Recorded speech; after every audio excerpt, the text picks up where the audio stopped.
Seorang cowok yang lagi jalan di hutan County Park, Huntington, New York, menemukan wilayah kecil yang misterius. Di sana, dia mendapati kaleng berisi sisa makanan dan selimut kotor. Ditemukan juga ranting-ranting patah menyerupai kandang di dekat sana. Hampir di setiap pohonnya, ada kertas ukuran A4 yang berjumlah kira-kira 10 lembar. Kertas itu ditempel asal-asalan di batang pohon menggunakan lakban. Kertas itu berisi foto orang hilang dan informasi lainnya, misalnya kota tempat orang itu hilang dan nomor telepon polisi setempat.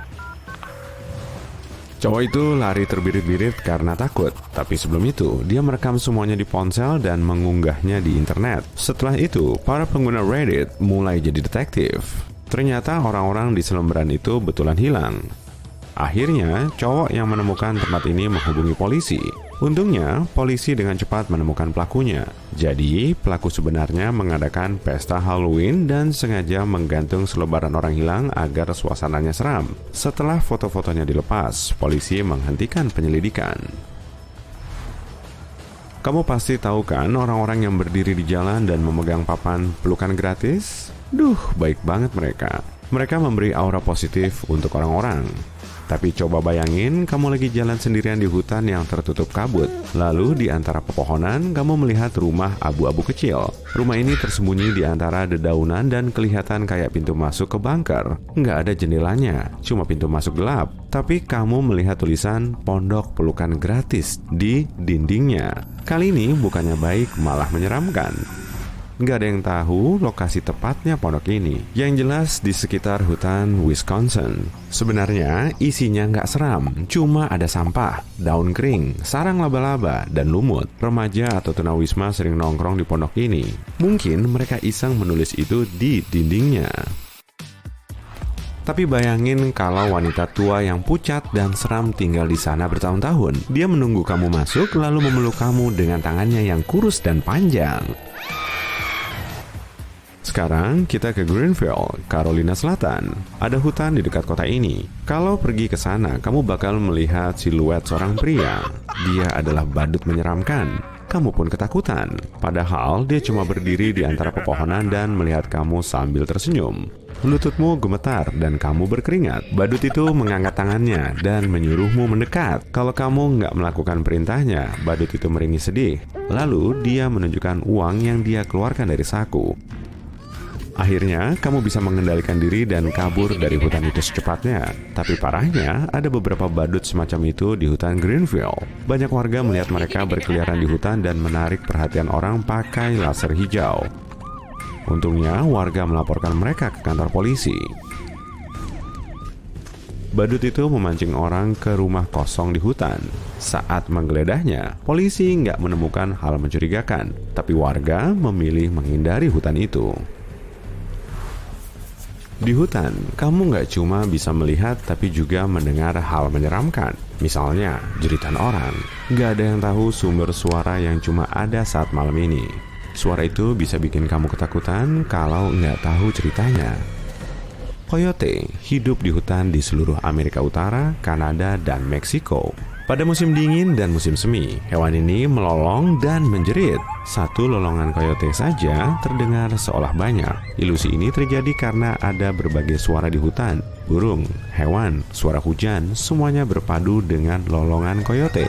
Makanya, kamu mengira hewan itu ada di mana-mana. Oh iya, coyote juga bisa mengubah nada suara mereka dan kedengaran kayak manusia. Nah, sekarang lupakan hal-hal seram tadi. Mari kita lihat hal-hal indah ini di hutan. Kamu lagi ada di lapangan hijau yang dikelilingi hutan lebat. Kamu mendekati semak-semak dan melihat lubang di sana. Rongganya nggak besar, tapi bulat sempurna mirip portal ke negeri dongeng. Lubang ini adalah karya seniman Finlandia terkenal bernama Antti Leinonen. Dia memotong daun dan ranting pepohonan di sana untuk menciptakan lingkaran sempurna. Dia menyebutnya Broken Landscape. Selain lubang ini, Antti juga punya banyak karya unik lain. Karyanya hampir selalu berkaitan dengan alam. Dia pernah membuat lingkaran kecil mirip matahari di ranting lebat pohon yang nggak berdaun. Nggak perlu jauh-jauh ke sana untuk melihat langsung. Foto karya seniman ini banyak tersebar di internet.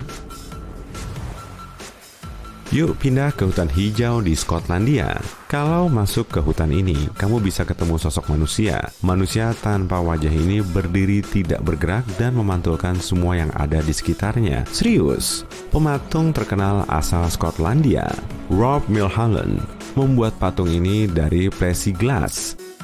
Ini kaca khusus yang memantulkan cahaya kayak cermin. 6 patung dengan pose berbeda ini memantulkan instalasi vestige yang besar. Semuanya menggambarkan pohon, semak, dan rumput yang bersatu dengan hutan. Di musim panas, saat tumbuhan mekar, sosok ini kelihatan cantik. Tapi di awal musim semi atau akhir musim gugur, patung ini menunjukkan kesan suram yang bikin mereka kelihatan seram. Pematung ini ingin menunjukkan jejak manusia yang hidup di hutan bertahun-tahun lalu saat manusia masih dekat dengan alam. Saat itu, hidup manusia sangat bergantung pada kondisi hutan dan panen. Nah, patung ini menunjukkan keselarasan manusia dengan hutan.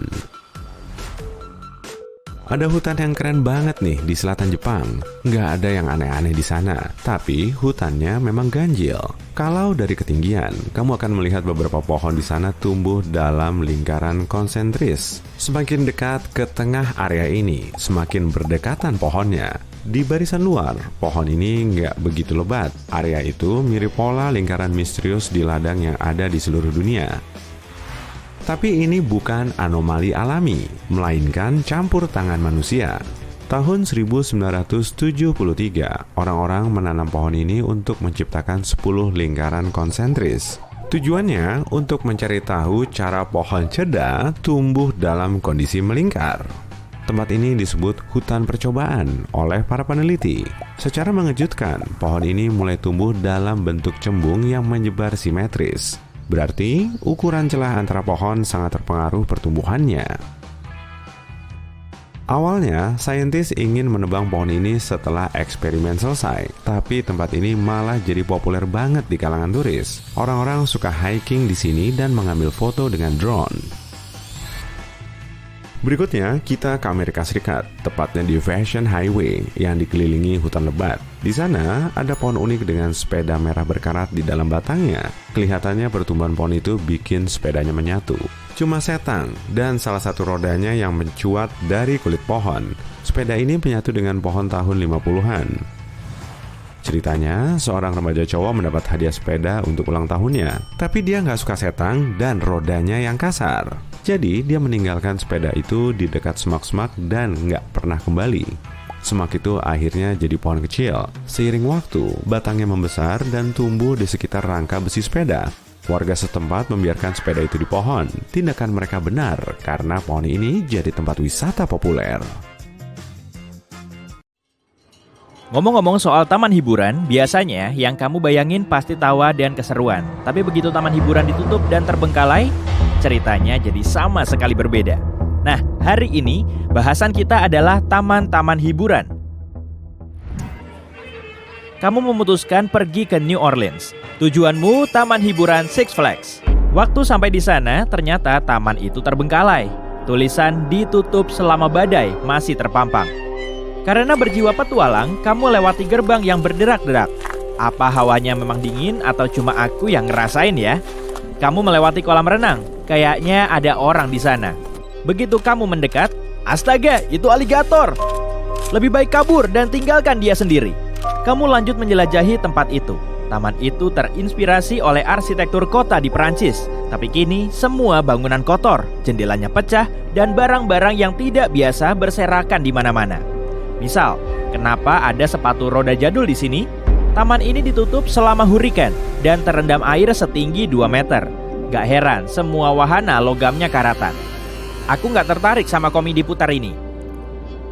Next time aja deh, balik lagi. Hey, paling gak kamu dapat foto-foto keren kan? Kunjungan yang berikutnya kayaknya bakal lebih menarik. Bayangin, kamu ada rencana datang ke Daddy Park malam-malam. Jauh di pedesaan Belgia, kamu menemukan taman hiburan seram yang terlantar sejak bertahun-tahun lalu. Kamu nggak bawa apa-apa, cuma ada lampu senter dari HP. Kamu melihat pintu masuk sebuah jembatan dan mulai menyeberang. Jembatan itu berayun dan berderak. Asal tahu aja, kamu lagi melintasi salah satu jembatan gantung terpanjang di Eropa. Kamu berhasil. Phew. Hutan di sekelilingnya mengerikan dan sejumlah atraksi terlantar mulai bermunculan sepanjang jalan. Hutan telah mengambil alih set ayunan putar ini. Seluncuran besar ini mungkin bakal patah kalau kamu naiki sekarang. Kondisi taman parah banget. Nggak heran kalau taman itu ditutup karena alasan keamanan. Kita pulang aja deh sekarang, nanti balik lagi kalau sudah siang. Perhentianmu berikutnya adalah Wonderland Eurasia, juga dikenal sebagai Anka Park di Turki. Taman hiburan ini dibuka bulan Maret 2019, tapi nggak lama ditutup. Kamu sampai di kompleks raksasa itu dan menemukan sesuatu yang mirip gudang kosong, tapi itu ternyata roller coaster dalam ruangan. Semua dalam keadaan utuh dan masih kayak baru. Kamu bahkan sempat duduk sebentar di salah satu kereta roller coaster yang berderet rapi, siap untuk perjalanan berikutnya. Kalau lagi pengen ngebolang banget, kamu bisa jalan di rel coaster dalam ruangan itu. Cuma hati-hati ya, jangan sampai jatuh. Wah, ada The Flintstones tuh. Area anak-anak taman ini hampir mirip Deja Vu masa kecil. Kamu melihat lokasi yang mirip Jurassic World dan kamu memutuskan untuk melihatnya. Ada patung-patung T-Rex dan tiruan rangka dinosaurus terbengkalai, terletak di lantai. Enggak kayak taman-taman terlantar lainnya. Semua yang ada di sini masih baru, makin aneh aja. Nara Dreamland dimaksudkan untuk menjadi Disney World-nya Jepang, tapi proyek itu gagal seiring waktu. Sekarang, taman tersebut dihuni oleh tumbuhan ivy lembab dan burung-burung aneh. Untuk masuk, kamu harus melewati jembatan angkat dan kamu akan melihat kastel warna pastel. Jantungmu mungkin berdetak lebih kencang saat melewati roller coaster yang tertutup kabut. Yang di sana itu replika Gunung Matterhorn ya. Bener banget, semua hal di tempat ini memberi kesan kamu harusnya nggak di sana. Kamu akan melihat gulungan tiket berserakan di lantai taman dan boneka hewan yang nggak keruan bentuknya. Gimana kalau kita masuk ke restoran kosong? Aneh, meja dan bangku-bangkunya masih rapi. Kalau menyusuri lokasi yang dulunya toko souvenir, kamu bakal lihat rak-rak kosong dan mesin kasir jadul. Kayaknya lebih baik pergi, takut ada yang keluar dari sana. Kalau ku bilang Joyland, apa yang kamu bayangin? Dari namanya aja udah jelas kan? Tapi kalau mau berkunjung ke Joyland sekarang, kamu pasti bakal chill banget. Di Wichita, Kansas, ada lokasi yang dulunya taman hiburan terkenal, tapi sekarang kosong, penuh dengan pemandangan seram. Seluncuran biru muda di tengah hutan, ada. Gudang-gudang kosong yang kayak di film horor, ada juga. Wacky Shack yang kelihatannya benar-benar aneh, pasti ada. Tapi kalau kamu datang di hari cerah, bisa dibilang taman itu aneh, tapi masih ada indahnya. Joyland dibangun di akhir tahun 1940-an. Taman ini mengusung aura vintage yang pas banget dengan suasana terlantar. Lihat kincir ria kuning karatan dengan loket tiket garis-garis di depannya ini, bisa dibilang ini agak menarik. Taman hiburan Magic Harbor nggak begitu ajaib kayak namanya. Tepat di luar Myrtle Beach, South Carolina, ada sebuah taman hiburan tua yang diambil alih oleh alam. Di sini, bom-bom kar nggak pernah bersenggolan lagi. Kalau masuk labirin hidup, mungkin kamu nggak akan pernah nemu jalan keluar. Kayaknya bakalan ada yang lewat-lewat di antara wahana karatan itu. Jadi, semoga sukses ya kalau kamu ada rencana ke sana. Kalau kamu nyari spot buat ngadem di siang hari yang terik, gimana dengan river country-nya Disney aja? Canda deng, kamu pasti nggak bakalan mau masuk ke sana. Taman ini dibangun tahun 1970-an dan ditutup tahun 2001. Cobain aja jeram air putih dengan jalan kaki di sungai buatan. Yap, bukan dengan naik perahu. Kamu akan menyusuri sekitar 100 meter jalan setapak yang sangat bergelombang. Mungkin kamu juga bakal lihat ban-ban gantung yang berfungsi sebagai ayunan di sana. Kamu bahkan bisa cobain luncur gantung kalau yakin kabelnya aman. Biar ceritanya lebih serem, taman ini ditutup karena bakteri berbahaya yang hidup di perairan hangat. Yakin nggak mau renang? Kalau ngomongin Italia, aku yakin kamu pasti ingatnya pasta dan pizza. Dan menara condong yang satu itu. Nah, di bagian selatan Italia ada taman hiburan Miragica yang kosong. Di gerbang masuknya masih tertulis kata welcome, tapi orang berhenti mengunjunginya beberapa tahun lalu. Lokasi itu tertutup rumput di mana-mana. Arsitekturnya yang mirip mainan masih ada di sana. Di bawah rel roller coaster luar ruangan yang terlupakan itu, kamu seolah masih bisa mendengar jerit kegirangan orang-orang di atasnya. Area ini biasanya dilarang, tapi tak seorang pun yang mengawasinya sekarang. Mungkin berada di sini menakutkan, tapi adrenalinmu pasti mengalir deras. Taman hiburan berikutnya cuma kosong selama waktu tertentu dalam setahun, tapi tetap memancarkan nuansa mengerikan. Kamu harus naik kereta dari kota dan menyusuri ujung jalur itu sampai di taman itu. Coney Island adalah taman musiman, cuma buka dari pertengahan musim semi sampai pertengahan musim gugur. Kalau mau merasakan nuansa mengerikan, kamu harus berkunjung di musim dingin. Nah, baru kamu bisa berjalan melalui deretan kios kosong dengan lampu-lampu hias masih bergelantungan di atas kepalamu. Taman ini seolah membeku seiring waktu, sebab semua wahananya ditutup. Kadang memang beku beneran. Di bawah salju yang lumayan tebal, Pulau Coney nggak terlalu seram. Ya, salju memang bisa bikin pemandangan jadi luar biasa kan? Tapi tetap aja, taman itu kosong dan sepi. Kamu bisa dapat foto keren di sana. Kasih tahu di kolom komentar ya, taman hiburan terbengkalai mana yang menurutmu paling seram? Ya, kamu tahu sendirilah, aku nggak bakal datang ke lokasi manapun, kamu aja yang kesana duluan. Dulu orang menyebut pulau ini Paris dari timur, terutama karena bangunannya yang indah dengan taman-taman luas dan gapura batu melengkung yang mengesankan. Tapi sekarang, tempat ini nggak seperti dulu. Seluruh arsitekturnya tertutup akar-akaran dan sulur-suluran. Pulau Ross adalah wilayah sempit di Samudra Hindia.